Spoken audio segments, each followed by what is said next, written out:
Little ওয়ার্ল্ডে আপনাদের সবাইকে স্বাগত। আজ বানাচ্ছি একদম ঘরোয়া টক লেবুর জুস, যেটা কাঁচের বোতলে রেখে অনেক দিন ব্যবহার করা যাবে।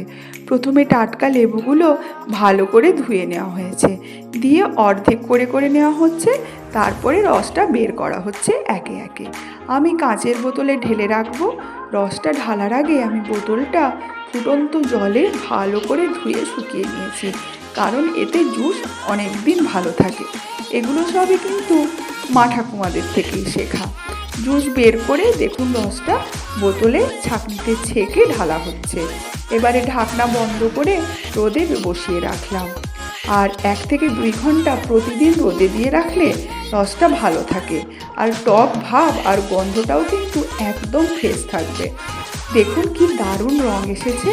ইচ্ছে হলেই টাটকা মাছের টক করে খাবো আর আপনাদের সঙ্গে রেসিপি শেয়ার করব। লেবুর টক যত সহজ বানানো ততটাই মজার খাওয়া। দেখুন আপনাদের নিশ্চয়ই দেখে জিভে জল আসছেই। দেরি না করে কোথাও থেকে সংগ্রহ করে বানিয়ে ফেলুন।